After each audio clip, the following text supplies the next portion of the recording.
Good day. Welcome to Prime Times with Attorney Leah. Today we have a guest that does not only exude public servant leadership but also that of an unwavering citizen of San Juan.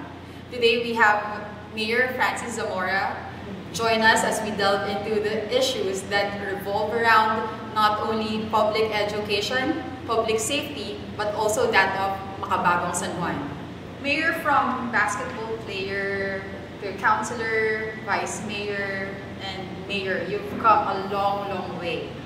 Mayor, I don't think a lot of people know your personal life. So may I ask, as a first question, what led you to become the mayor of San Juan, yung tatay ng San Juan City?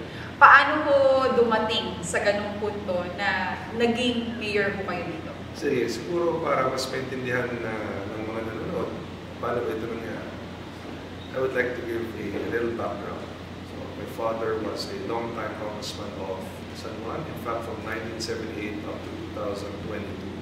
But of course, after 9 years, he would take a break because there are limits in terms of the number of terms he could actually serve. So every time he would reach the limit, he would take a break and then run for congressman again. So umabot talaga siya ng mahabang panahon. And while I was young, nakita ko kung paano siya maglingkod sa lungsod ng San Juan. So kasama ako sa mga kampanya. In fact, the first time I actually campaigned, I still remember clearly, 1984, I was only 6 years old. At during that time kasi yung kinakampanya na lugar San Juan and Mandaluyong, because my father started as congressman of both San Juan and Mandaluyong. So naabutan ko yun 1984, 1987, 1992. Tumigil ako sumama sa kampanya nung na-involve na talaga ako full-time sa basketball. So I grew up experiencing all of the local campaigns. Sanay ako na maraming tao sa bahay. In fact, nung high school ako, nakakatawa kasi high school, college, kapag lumikimik ako, umuwi ako ng medyo, let's say, 2, 3 a.m., 4 a.m. sometimes. Na-experience ko, naabutan ko yung mga constituents. Tapos sa labas ng bahay. Tapos ako pauwi pa lang. So, naalala ko talagang I would try my best to enter the house as quietly as possible. Pero syempre, nandun sila sa bahay, nakikita. So nakikita nila, pauwi pa lang ako. So, sanay ako sa ganitong buhay. But if you ask me, never kong pinangarap na tumakbo for any position because ang tunay na pangarap ko ay maging PBA player, which never kong nakamit. Pero yun talaga ang pangarap ko sa buhay. So, paano ako naging mayor? Pwede ko naman ikwento na ngayon, and it will really set the tone of my life. So, from grade school, high school, college, even after college, PBL, talaga I was pushing myself to be able to reach my dream, which was to be a PBA player. In fact, umabot ako sa point na na-draft ako sa PBA. 2001, I was drafted by Coach Norman Black of the Santa Lucia Realtors. Coach Norman told me that, okay, just wait a while, we will trade a player and we will sign you up. So I kept on practicing with them for about 1 month, 1.5 months, until in the end, I was told that it would not happen. So, hindi nangyari yung pangarap ko. Bumalik ako sa PBL, where I came from, because prior to the PBA, dati na PBL talaga yung pinapanggalingan ng players. Bumalik ako sa PBL, kinuha ko ni Coach Leo Sapp, and he gave me the biggest break of my basketball career. In fact, minsan sa mga games namin, first half pa lang, double-double lang, 15 points, 15 rebounds, and he would tell me, nagugulat ka, nakakashoot ka, nagugulat ka, ang dami mo ng points, nagugulat ka, ang dami mo ng rebounds. It was because he gave me the biggest break of my basketball career. After around 1 month of playing this well, tumawag sa akin si Coach Ryan Gregorio ng Pure Foods. So tinanong ako, meron ka bang escape clause sa kontrata mo? Sabi ko, Coach, bakit? Kasi gusto ko naming sign up sa Pure Foods. Sabi ko, wow, ito yung matagal ko nang pinapangarap. I've worked so hard to reach this point. Imagine from grade school, high school, nagdala ko sa Lasal Vineyards. College, I went to the Lasal University. We won the UAP Championships. I was the team captain of the back-to-back UAP Championship teams of 1998 and 1999. I played for Wellcoat in the PPL. We won 2 PPL championships with the core of Lasal. And then, nag-draft ako. Prior to that, nagdaro ako sa Blue Detergent. Yun yung pag-akyat ni Acid Ola ako sa PBA, kami yung pumasok. So, ang tagal kong pinaghirapan, no? So, ito na yung pinangarap ko. But then, hindi ko maiwan si Coach Leo Isaac. Because siya rin naman ang dahilan kung bakit ako tinawagan ni Coach Ryan Gregorio. Because of the break. If he hadn't given me that break, I'm sure Coach Ryan wouldn't have called me. So, as much as I wanted to, talagang sabi ko, Coach Ryan, pasensya na, hindi ko maiwan si Coach Leo. Kasi kung hindi naman dahil sa break na binigay niya, hindi naman ako abot sa ganito. Now, minsan ang buhay may mga twists and turns. After 1 week, pinalitan si Coach Leo as our coach, Montana, that was our PBL team. The new coach brought in a new set of players, nawala ako sa rotation. So nawala na ngayon yung ganda ng laro ko because may bagong players, may bagong coach, may bagong sistema. So I called Coach Ryan Gregorio after 1 week. Say, Coach, nandiyan pa ho ba yung offer nyo? Sabi niya, pasensya na kasi may pinirma na kami iba. Kasi kung pinirmahan mo yung in-offer namin nung nakarang linggo, sana, it's a pure food script. So, yan ang storya ng aking basketball career. But, again, looking back, I don't regret what I did. Talagang babalik-balikan ko yung ginawa ko at gagawin ko talaga yun because yun yung tamang gawin. Diba? Pero kung alam ko lang na papalitan din pala siya after 1 week, sana sinabi ko kay Coach Leo, Coach, baka pwedeng, kasi, papalitan naman kayo. Kaya lang, hindi ko naman alam. So, after that, that was 2002, I started my family, pamilya na ako, kinasal na ako, kami. I went to, after graduating from De La Salle University in 1989, I went to New York University in 2003. With my wife, and our first child then was still a baby. I took a program in business and entrepreneurship. Kasi nga, tapos na ako sa basketball, sabi ko, panahon na para to start a new chapter in my life. So I enrolled in a business and entrepreneurship program. And in 2004, after finishing this program, election time na naman. So for the first time in many years, tumulong muli ako sa campaign ng dad ko. Kasi last time ako nakatulong, mga 1992 pa. Kasi nga, 1993 onwards, talagang focus na ako sa basketball. So in 2004, na-involve ako ulit sa campaign, nag-campaign ako dito sa San Juan. Tapos parang doon na-trigger yung yung parang yung kagustuhan ko. Wow, sabi ko, parang gusto ko to. Yes, na-experience ko na siya dati, but only to the level of campaigning. Pero it was different because after my dad won again as congressman in 2004, I told him, Dad, can I handle your congressional district office? So, nung time na yon, yung mga medical missions, scholarships, birth assistance, lahat ng social services ng office of the congressman, ako nag-handle. And it really gave me a perspective wherein sabi ko, I think I can be effective. So kinausap ko siya. Sabi ko, can I run in 2007? Kasi tapos na yung 2004 elections. Sabi niya, you won't like it. As in talagang hindi siya supportive dun sa idea. Hindi siya supportive sa idea. Sabi niya, you won't like it. Maraming intriga, grabe ang politika. So all the negatives, kumbaga, in-enumerate niya lahat ng negative sa buhay ng isang public servant.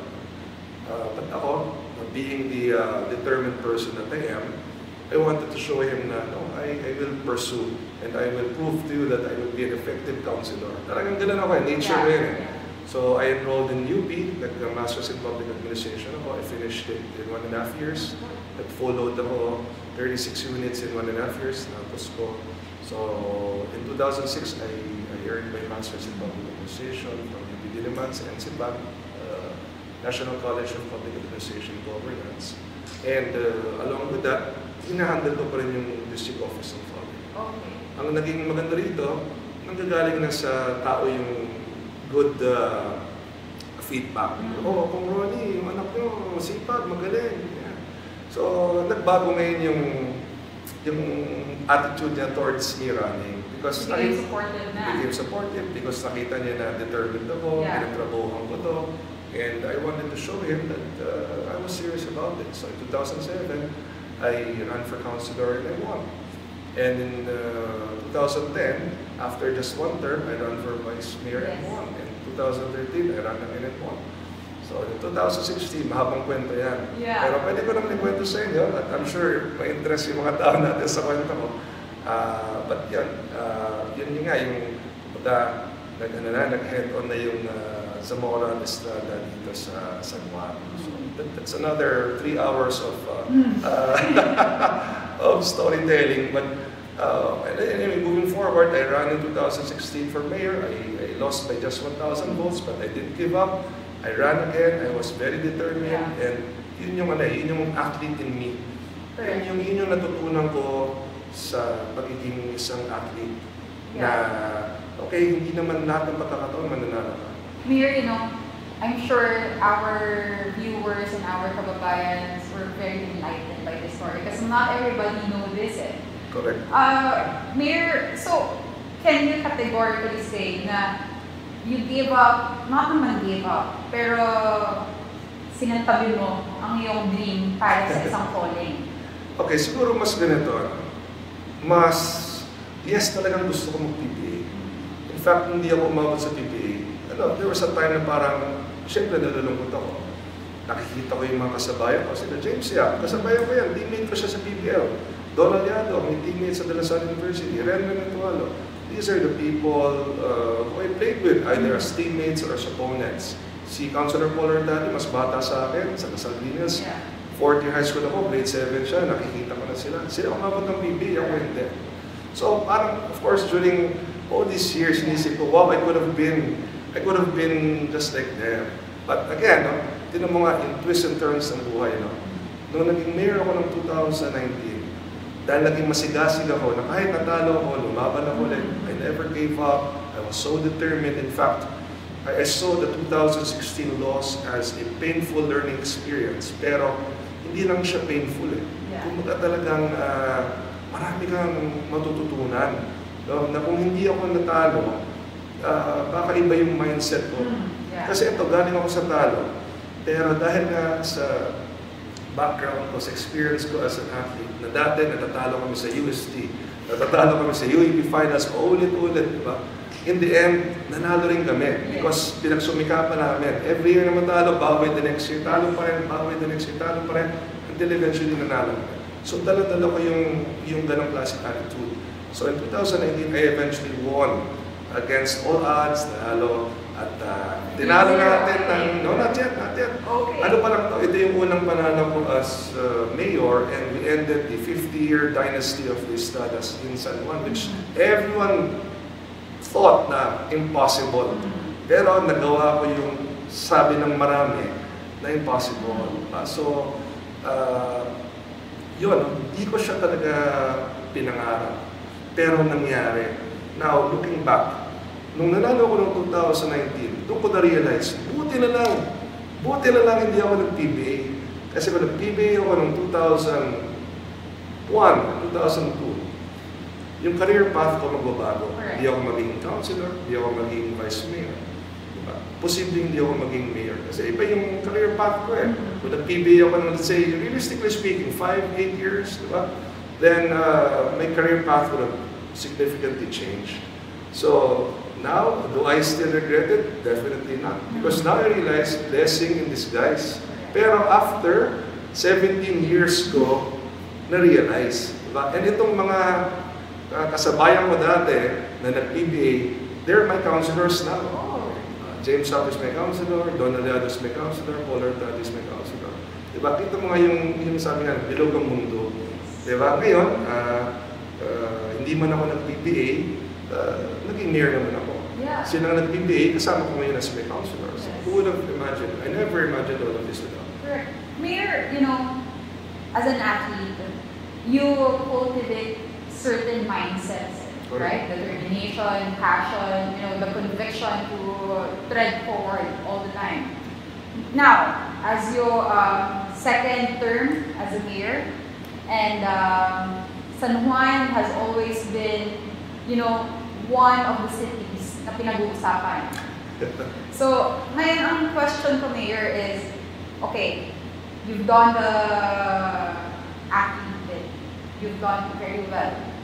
Now, you're into your calling as a public servant leader. What can you say are the most notable na challenges? Be it good, be it, you know, not good. How can you determine if something good would come out of something bad?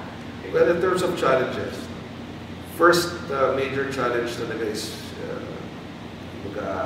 pabagsakin yung 50-year dynasty. Yung palang is a challenge in itself because imagine, I was up against the most powerful political dynasty in the history of the Philippines. Tanda mo, presidente, mga senador, mga mayor, mga congressman. So, isipin mo, ako, sino ba ako? Nung tumakbo ko ng 2019, I wasn't even an incumbent official. I was an ordinary citizen. Congressman dati ko, minsan ako nag-vice mayor, minsan ako siya.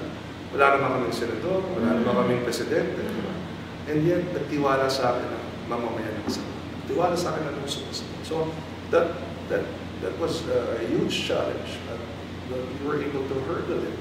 Now, 9 months into my being mayor, of course, we had to change a lot of what people were used to. Kumbaga, I was coming into City Hall na lahat, literal, lahat ng empleyado ng San Juan City Hall, appointee ng Estrada. Sige mo yun. Yan ang environment na pinasok ko. Diba?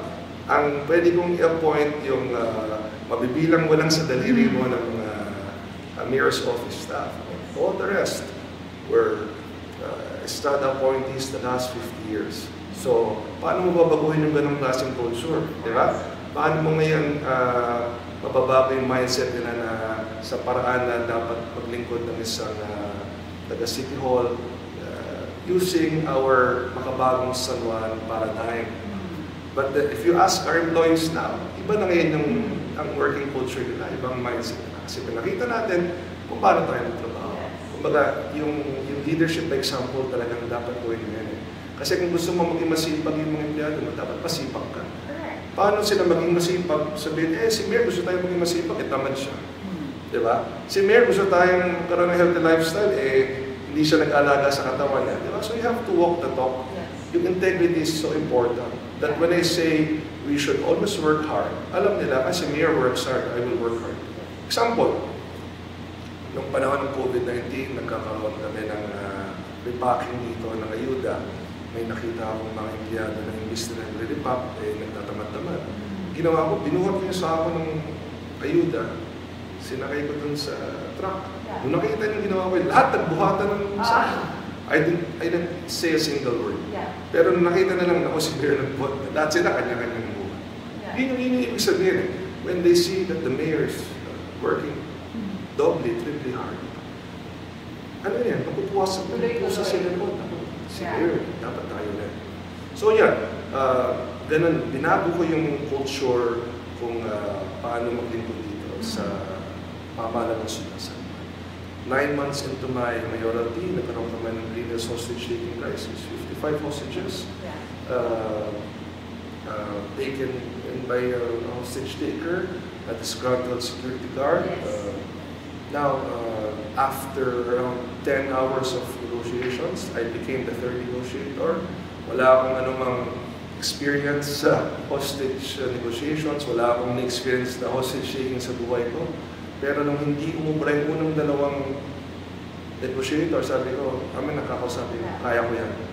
And it worked. Alam mo, all that I did was, I assured him of his safety. Kasi yung first two negotiators, agitated siya, hindi makuha yung loob. Takot eh. So ako, I came in as Chief, si Mayor Francis to, mag-alala, makawalan mo lang yung hostages, sisigurin ko, hindi ka papatayin. Hindi ka papatayin. Kasi takot siya eh. Parang feeling niya, he crossed the line na, yung point of no return na dahil 10 hours na, dahil hostage siya, pakaramdam niya, babarilin talaga siya, papatayin siya. Sabi ko, as Mayor of San Juan, I assure you, you will not be killed. Diba? We will get out of here safely, you will stay alive. Yeah. But yes, marami kang kasong haharapin, pero mabubuhay ka. Yun. Took me about 2 hours to convince him. Anong ending ng hostage-taking crisis? All hostages, buhay. Walang namatay, nakalaya lahat, buhay din yung hostage-taker. In fact, dinalaw ko pa siya kasama ng wife ko. Dinalaw namin ni Kerry, my wife, sa San Juan City Jail, just to make sure na buhay pa siya. Yes. 4 days after that, COVID-19. COVID-19, right in this table, I received a call from the Department of Health. Sabi, Mayor Francis Zamora, this is Assistant Regional Director from DOH. We have classified information that we can only tell you personally. Oh my God, what is this? Yes. So pagdating na rito, sabi, the first local transmission of COVID-19 in the Philippines is confirmed to be in San Juan. So, oh, wow. Where? Oh, in Green Hills. Sa Green Hills Shopping Center, specifically dun sa prayer hall ng Muslim brothers and sisters natin. So we went straight there. DOH had a team. We disinfected and sanitized the area. And that same day, I had to talk to the mall management to shut down the entire mall. Because confirmed na may local transmission, hindi natin alam sino yung mga taong nakasalamuhan niya in the past days and weeks. No? We cannot allow business as usual because lalong kakalat yan. So that was March 6, 2020. I'll never forget kasi birthday ng son ko. A few days after that, this patient number 5 na tinatawag, siya nga si first local transmission in the Philippines, namatay siya sa Cardinal Santos Medical Center, the first hospital in the Philippines also to handle a COVID patient.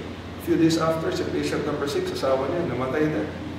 So nung nag-heat map tayo dito sa San Juan, nakita natin, based on contact tracing, na yung mga na-encounter nilang tao, all within Green Hills, West Crame. So, again, 4 days after the hostage-taking crisis. So, if you ask me, ano yung mga naging challenge ko? Yan, lahat within the first 9 months of my minority. But here, masasabi naman natin na hurdle natin siya lahat. Yes, because, okay, going back to COVID, okay, ano yung challenge ko sa sarili ko? Okay, sinasabi nga ng iba, yung San Juan, Wuhan, di ba? Wuhan, China, San Juan, yun nga yung joke, si San Juan. So, I took it really as a challenge na, sabi ko, I will turn around the situation. I will turn it around in such a way na dapat ang San Juan ang unang mag-recover mula sa pandemic. That's why we really had a very effective vaccination program. In fact, number 1 in the Philippines. No less than former President Rodrigo Duterte mentioned it during his last State of the Nation address. In-acknowledge siya si Mayor Francis Zamora, in-acknowledge siya si City of San Juan dahil kami ang una nakapagkamit ng herd immunity. Kami ang number 1 in vaccination. Balik kami sa normal agad, balik ang mga negosyo, balik ang normal na buhay. And even people from other cities, even from the provinces, dito sa San Juan, pupunta to get vaccinated. Even President Bongbong Marcos, nung hindi pa siya presidente, dito rin siya pinakunahan. Maraming mga mamamayan mula sa ibang lungsod, ibang probinsya, babiyahin pa, papuntang San Juan. It's effective, it's smooth. And also, people were asking, bakit ang daming vaccine sa San Juan? I'll tell you this. Ang DOH, naghahanap sila ng mga lungsod na magaling magbakuna. Kasi maraming lungsod, humingi at humingi ng bakuna pero na-expire, pero hindi nila na-vaccinate ng mabuti. Kami po sa San Juan, very effective yung vaccination program, kaya tuloy-tuloy yung supply namin. Because hindi sila nanghihinayang magbigay ng supply because nakikita nila very smooth, very organized, never had a problem in terms of vaccination. That's why we eventually also won the Galing Po Award for Best Pandemic Response. And isa tayo sa mga talagang makakapagsabi na bumalik sa normal ng buhay. We implemented several programs wherein we were ensuring that the people working in our commercial establishments were fully vaccinated. Diba? our whole population, fully vaccinated, those working here, those studying here, those living here, our neighboring cities, dito pupunta. So, yan, kaya namin pag malaki. Anong panahon ng pandemic, number 1 ang San Juan. 20 times nagbigay ang San Juan LGU ng ayuda. 20 times, 20 beses. Ayuda meaning food packs, bigas, delata, vitamins, 20 times. So, hindi nagutom ang San Juan nung panahon ng pandemic. You know, Mayor, while you were talking, nakikita ko talaga yung sincerity ninyo while talking about San Juan and your constituents. You were talking earlier about leading by example, and I think naman your people are really serving the other, you know, the other sectors because you are leading them. Now, in a national scale, how can San Juan parang be comparable to the agendas of the national administration kina President BBM? Is San Juan totally aligned with the objectives and goals of our president right now, Mayor? Isang San Juanenyo, lumaki rito, at hanggang ngayon, ang kanilang ancestral home ay nandito po sa Barangay Maytunas. So we fully support PBBM and lahat ng mga projects and programs natin ay align po sa ating bagong Pilipinas. And specifically, number 1, I would like to share ang San Juan po, ang nag-iisang lungsod sa Metro Manila kung saan 100% ng barangays ay drug-cleared na. Tayo po ang meron pinaka-mababang crime volume, very safe po dito sa San Juan. At yung mga programa natin sa edukasyon, I can talk about it. Yung ating mga gadgets, 1:1 po tayo sa kada public school student. Meron po tayong fiber optic internet connection sa lahat ng classrooms natin. Ang lahat ng classrooms natin ay 55-inch smart TVs. Ang mga mag-aaral po sa aming mga pagputulong paaralan, kung sila po ay nakatira sa lungsod ng San Juan, may fiber optic internet connection din sila sa kanilang bahay, not just in the classrooms but also in their homes. So everyone experiences using the internet for free. Wala silang bayad dyan. So empowered yung mga mag-aaral namin sa mga public schools. Wow, public school students kami, may tablet kami, may internet kami. Recently, we distributed 1:1 also yung ating makabagong San Juan rubber shoes. So they have rubber shoes, they have free public school uniforms, they have free PE uniforms. Yung mga public schools, malalaki, moderno, makabago. Ang basketball courts ng ating public schools, maple wood, okay? Wooden covered basketball court. Kung ano ang kahoy ng Mall of Asia Arena, Araneta Coliseum, yun ang kahoy ng public schools namin. Ganon din sa barangay basketball courts namin. Mayor, you know, very impressive kasi lahat ng sinabi ninyo, public safety, you know, education, we talked about digitalization, bagong Pilipinas. Kasama mo lahat yan dun sa 8-point socio-economic agenda ng ating presidente. And earlier, you mentioned about makabagong San Juan. Now, in order for a makabagong lungsod to happen, there must be some, you know, economic growth. How does San Juan foster more investment pa, dumagdag pa? Paano pa natin mapapadagdagan ng investment ang San Juan to make it, you know, better as it is right now? I would like to share with you and all the viewers. Nakita niyo na ba ngayon ang bagong Green Hills Mall? I would like to invite you to visit the new Green Hills Mall. Nung bago po maging mayor, nag-usap din kami ng Ortigas, no? Because I was running for mayor second time and nanalo nga ako ng 2015. So, nagtiwala ang Ortigas sa akin na maayos ang ating pamamalakad. Kaya nag-decision sila pamuhunan ng bilyon-bilyon dito sa San Juan. Itong redevelopment nila ng shopping center, multi-billion peso investment na. And they're investing and they're continuing to invest because they trust the local government of San Juan. If you were to invest billions, you would want to invest in a city that you can trust. Of course. So, may tiwala ang Ortigas sa atin, kaya sila namuhunan ng bilyon-bilyon. So, part of it really is showing the business community na maayos kang mayor, na maayos kang leader, na maayos yung pamahalaan ng lungsod. Kasi nakakatakot mamuhunan sa isang lungsod na alam mong extort ka, ano ba lang, extortion, red tape, name it, di ba? So, San Juan, I'm proud to say, business friendly po tayo. We help businesses flourish, especially during COVID, no? Talaga nagsara yung mga negosyo. So, ano ang hirap ng situation ng COVID because again, dependent ang any local government's business taxes. So, kung sarado ang mga negosyo, saan ka kukuha ng business taxes? No revenue source, except for RPT, the property tax, pero hindi naman makabayad ng RPT kasi nga, bagsak ang negosyo. So imagine after 9 months into my first term, no, COVID happened, nangyari yung lockdown, inabutan ko yun, nagsara yung mga businesses for 1.5 years, 2 years, diba?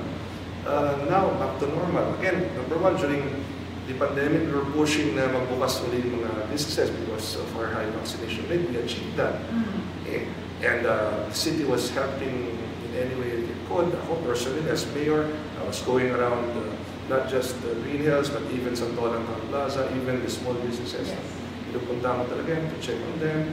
Pag may mga ribbon cutting, mga inauguration ng mga establishments, as much as my schedule can permit, pupunta ako dyan. Also, yung paano i-process yung mga permits. Proud to say kami na maayos dito yung proseso.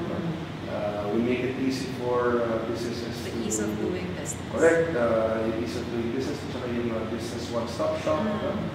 So we try our best really to make it as convenient as possible for people doing business. And something I would like to share also is ang San Juan kasi 5.94 square kilometers na kami. So napakaliit na. Anong challenge yun? Wala kaming room for horizontal development. So if we want to really develop, kailangan talaga vertical development. Just like Singapore, just like Hong Kong. Because we don't have space. Yeah, what am I trying to say? We are now in the process of changing our zoning regulations and our comprehensive land use plan to allow for high-rise. Kasi kung hindi namin ito gagawin, hanggang dito na lang ang sabi. Na maximize mo na yung revenue na pwedeng kunin. Imagine if you have a 1,000 square meter property and it only has 2 stories versus a 30-story structure that will allow you to collect business taxes and real property taxes from each of those units. In the same footprint of land, yung revenue na makukuha mo is many times over rather than 2 stories lang siya. So, kailangan lang rationalized yung pag-rezone mo. No? You have to study carefully saan, ano yung proper locations na pwede mo yan. But that's something that we are really doing now because if we don't do this, hanggang dito na lang kami. Look at Singapore, look at Hong Kong. These are small countries, small areas na vertical development talaga. Speaking of areas, Mayor, dadagdagan man po natin ng infrastructure ang San Juan. Kasi doon makikita rin sa isang lungsod yung progress. Kapag ka maraming infrastructures, maraming madadagdagan ng employment yung mga tao. In the near future, is San Juan going to develop more here? Yes, we're developing more vertically. Okay, dalawang aspect naman yun. Yung private development, of course, yung mga investors, yung mga negosyante, and of course, public development through the LGU and the national government. Okay. We have very limited government-owned properties. Talagang limited lang. Napakakunti lang. That's our challenge. Pero yung mga kakaunting natitirang LGU-owned properties, tatayuan natin yan ng 4PH program facilities. Yan ang ating pambansang babae para sa Pilipino program. So this will be public housing for our people. So we have determined already which among the LGU-owned properties are we going to develop as 4PH sites. Tinatayo na po natin ang unang high-rise and city socialized public housing sa Pilipinas. Patapos na po siya by next year. 22-story siya right across Pinagdamanan Shrine. This will house about 500 families at 28 square meters each per unit at tuhulugan nila yan in the next 25 to 30 years. So, ito ay isa pa lamang sa maraming gusali na ating tatayo. Second one will start soon. Ito naman ay dito sa F. Manalo. Ito naman ay ganun din kataas. No? In fact, 23 stories, mas mataas ng konti ng one story. More than 500 units din po ang ma-generate niya. And now we're also starting the 4PH program with President Marcos through Secretary Jerry Ocasar of the Department of Human Settlements and Urban Development. So, I'm really hands-on with this kasi gusto ko talaga in the next 4 years makapagpatayo tayo ng maraming gusali na pabahay dahil pangarap ko po na ang San Juan ay maging first ISF-free city sa Pilipinas. And we have 4 years to do that. In fact, 3 years and probably 10 months to be exact. Kasabay din natin ang term ni Pangulong Marcos. So talagang very parallel po ang effort ng San Juan LGU at ng national government para dito. But I'm very hands-on. Ito yung legacy na gusto kong iiwan sa lungsod ng San Juan na ang pamilyang San Juanenyo magkaroon ng sariling desente at marangal na tahanan na masasabi nilang sa kanila. Kasi like 2 months ago and 1 month ago, we had back-to-back fires. Isa sa Barangay Bagis, isa sa Barangay Rivera. And nung nakita-kita kami ng mga nasunugan, tinanong ko sa kanila, sino sa inyo ang nagrarenta? About 98% raised their hands. Ibig sabihin, wala silang sariling tahanan. Yung isang araw, si Lola, 64 years, renting the same area the last 64 years. And she was crying when she heard that through the 4PH program, magkakaroon ng pag-asa ang ating mga mamamayan na magkaroon ng sariling pabahay. Masasabi nilang sarili. Kasi kung hindi sa kanila, at any point, pwede kang paalisin. Diba, sabihin ng may-ari, o sige, alis ka na. Hindi naman sa ito. Diba, the landlord can easily just get you out. Or so if you're living in a property that's not yours. Diba? So wala silang security, hawak. Bukas pa, doon pa siya titira. Makalawa pa, doon pa rin siya. But with the 4PH program and with our other housing programs that are not technically under the 4PH program but we initiated during the first term, we will be able to generate thousands of housing units for the people of San Juan. Through the grapevine, we've been hearing a lot of talk that you might be running for Senate this 2025. You know, very briefly, can you shed some light? Are you going to iiwanan nyo na po ba ang San Juan para po makapaglingkod sa ating mas malaking mamamayan, sa malaking sektor? O gagamitin pa po natin itong isa pang termino para maipatuloy pa po yung magaganda yung projects like with public education, public safety, you know, sports, with digitalization, you know, a lot. May I just ask, tatakbo po kayong senador, Mayor Zamora? Ako naman magtatanong sa'yo, saan mo naman narinig yan?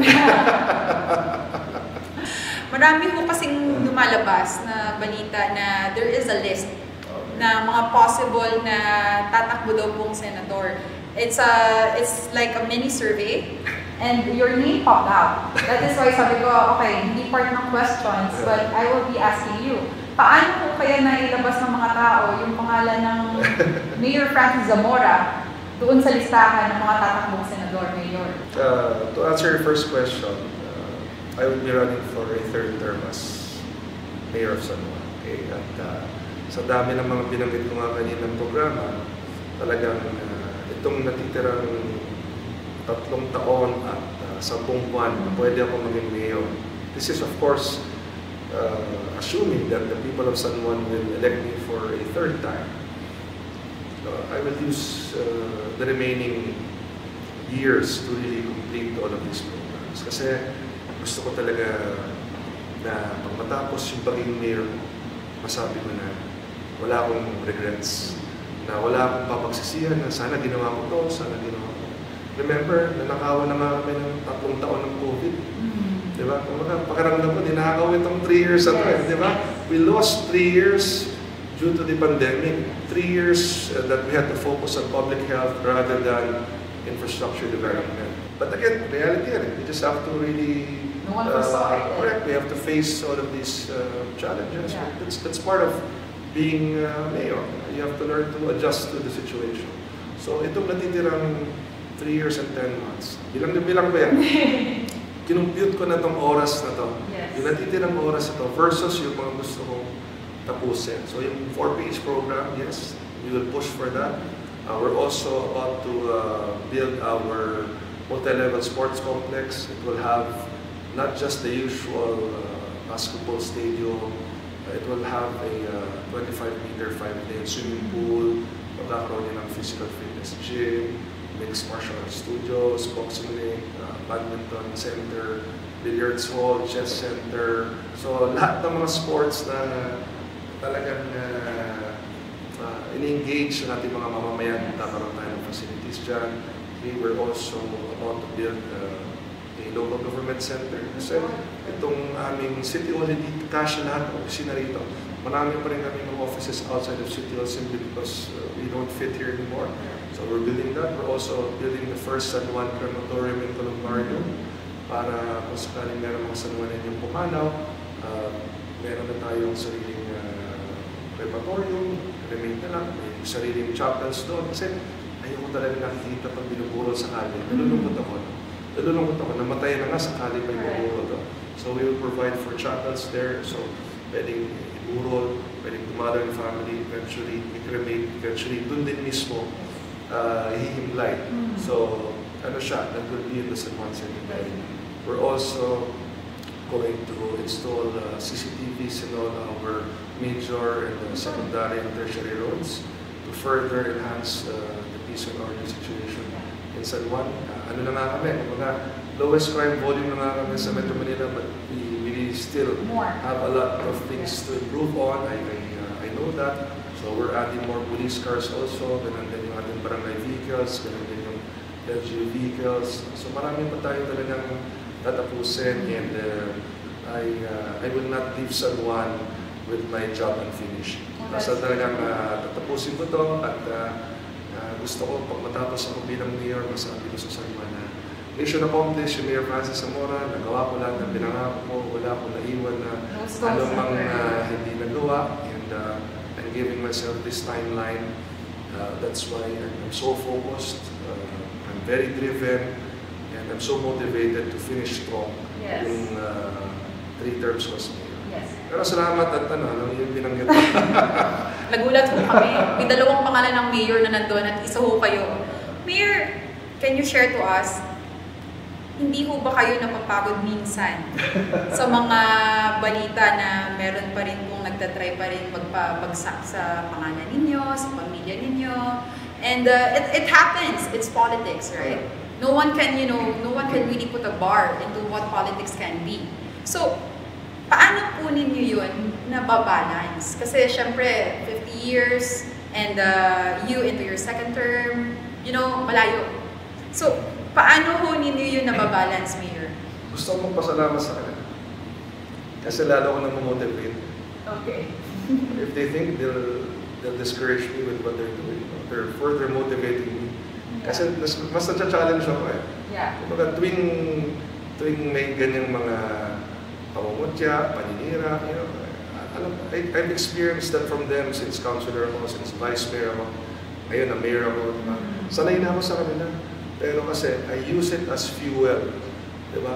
To motivate me to work even harder. Yes. Kumbaga, hindi ako nagpapa-apekto sa kanila emotionally.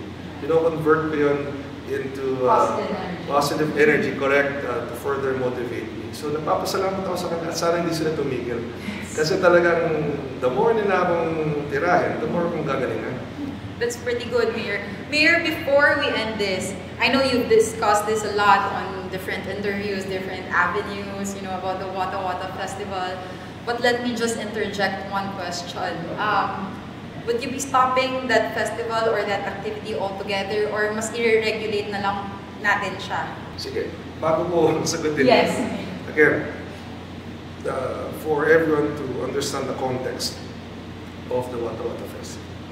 Yung very nature kasi ng Wata Wata Festival, very prone talaga yan sa kagulo. Bakit? Kasi kita mo yung nature niya. Every June 24, the last many years, even in the past decades, umuwi ko dito tumira. Okay.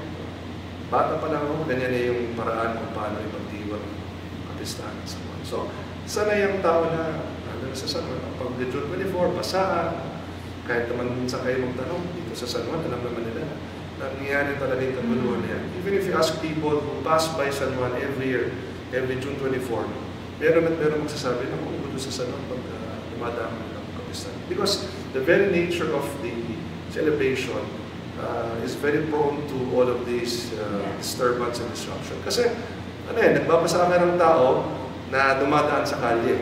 Yung iba gustong babasa, pero karamihan ayaw mabasa. At yun naman ang nangyari. Nagiging dahilan yun kung bakit nagkakaroon ng kaguluhan. Kasi may dumadaan lang na naglalakad, may buhat na laptop, cellphone, o dokumento, ayaw naman makipagbasaan, dumaan lang dahil papasok sa eskwela o sa trabaho, babasahin. Merong mga rider na nade-deliver lang ng pagkain, babasahin. So, ayaw nilang mabasa, pero dahil nakasanayan ng San Juan na basaan, nababasa sila. Yan, we really traced it. Diyan talaga nanggagaling ang problema. And if you look at all the kaguluhan na nangyari, it will point to the fact na binasa sila nalabag sa kalooban nila. So, paano natin masusolusyonan yan? Na ma-maintain pa rin yung tradition ng basaan, which for everyone's information again, yan ay symbolism po ng baptism ni Jesus Christ by St. John the Baptist. Kaya mo basaan. So, kailangan talaga magkaroon tayo ng isang paraan na ma-maintain natin yung basaan tradition na hindi siya nakakaperwisyo sa mga mga. Kaya nag-decision po tayo na magkaroon na lang ng isang basaan zone dito po sa kahabaan ng Pinaglamanan Road in between Domingo and Guevara Streets. Itong basaan zone na to, dito lang pwede magbasa. So lahat ng celebration natin, dito lang, confined sa kaling ito. Kaya kung gusto nyo makipagbasaan, just go there. Pasok kayo dito sa basaan zone. Lahat ng papasok sa basaan zone, ginusto nilang makipagbasaan. Ginusto nilang mabasa, gusto nilang mambasa, gusto nilang makipista sa amin. Ngayon, all streets, all areas, all barangays outside the basaan zone, absolutely bawal magbasa. So clear. So kung kayo ay dadaan lang ng San Juan para pumasok sa eskwela, sa trabaho, then dadaan lang kayo sa lahat ng ibang kalye, huwag lang dun sa basaan zone. So hindi na mangyayari na dumaan yung motor, binasa, because bawal na yan. And mas madali na sa aming kapulisan na mga huli dahil clear na, very defined na saan pwede at hindi pwede magbasa. There will be prescribed regulations, compliance, may fair notice to everybody. As early as now, i-announce ko na para maaga pa lang, para isang taon pa bago ng susunod na listahan, alam na ng lahat. Mayor, this afternoon was very enlightening. We learned about, your agendas as mayor, and you debunked the myth na tatakbo kayong senator at this time. Pero, Mayor, one last request. Can you talk to your constituents right now? Very briefly, tell them if you have any future projects or pending, anything that would alleviate them from the situation they are right now to better improve their lives, Mayor. Okay. We give you the floor. Sa mga minamahal ko sa Manenyo, una sa lahat ako po'y nagpapasalamat sa tiwala at suportang binibigay niyo po sa atin itong nakaraang 5 taon. It's been 5 years since I've been mayor. At, ito po yung makabagong San Juan na ating pinangako. Ngunit hindi pa tayo tapos, marami pa po tayong gagawin. Binanggit ko po ngayong interview yung mga programa natin na maasahan po ninyo. Ngayon, meron na tayong isang tunay na public hospital, yung San Juan Medical Center, kung saan may zero balance billing na tayo. We will further improve our San Juan Medical Center. In fact, we will relaunch very soon. Pina-finalize lang namin yung completion ng mga improvements, but we will relaunch our hospital possibly by next year. Yan, asahan nyo, further improvements sa San Juan Medical Center. Yung binanggit kong 4PH program, talagang tutok na tutok po ko dyan. personal po tayo nakikipag-ugnayan sa pamahalang nasyonal upang makakuha po tayo ng libo-libong units para sa pamilyang San Juanenyo para ang lahat po ay makaranas na matira sa isang decente at marangal na tahanan na masasabing sa inyo. Kailanman di kayo matatakot na palisin dyan sa dahilan dahil sa inyo po yan. Uhulugan niyo po yan, hindi yan libre. Pero hindi yan rental expense. Yan ay partial payment dahil mag-uhulog kayo in the next 25 to 30 years sapagkat magiging sa inyo po yan. At pwede ninyong tiran, kasama ninyong pamilya, ninyong mga anak, na hindi kayo nag-aalala. Yung ating pong public school system, nakita niyo naman, ang ating public schools po ay mas maganda pa sa ibang mga private schools. Mayroon tayong tablets, gadgets, internet para sa ating kabataan. Meron tayong libre makabagong sa mga rubber shoes. At meron din libre mga uniforme. Ang ating infrastruktura, kita niyo naman po, malalaki, makabagong mga barangay halls. Ating pong basketball courts, kahoy yan, hindi yan semento. Wooden covered basketball courts yan. So lahat po yan ay pinapagsumikapan natin at ipapagpatuloy natin. At yung katahimikan naman po, tayo po ang nag-iisang lungsod sa Metro Manila kung saan 100% ng mga guys ay drug cleared na, tayo may pinakamababang crime volume. At ang masahan niyo naman po ay patuloy na maglilingkod ng tapat at maayos si Mayor Francis Zamora. Lahat naman ng issue na binabato sa atin ay nasasagot natin at napapatunayan natin na maayos po ang inyong mayor, maayos po si Mayor Francis Zamora, maayos ang mga bago sa Mapia. Patuloy lang po kayo magtiwala sapagkat meron pa po tayong 3 taon at 10 buwan na sasama kung kayo po'y muli magtitiwala sa akin sa mga 3 pagkakataon. At asahan po ninyo na pag matapos po ang 9 na taon natin, talagang makikita nyo ano ang kaibahan ng makabagong San Juan dun sa makalumang San Juan na kinagis na natin bago po tayo naging mayor. Kaya maraming salamat po muli sa inyo at patuloy rin po kayo magtiwala ni Mayor Francis Zamora. Thank you so much, Mayor Francis, for accommodating Manila Times and Prime Times with Trinidad. And mabuhay mo kayo at ang buhay mo ang makabagong San Juan. Thank you. Thank you so much. Thank you very much. And this has been Prime Times with Trinidad. I wish you all a good day.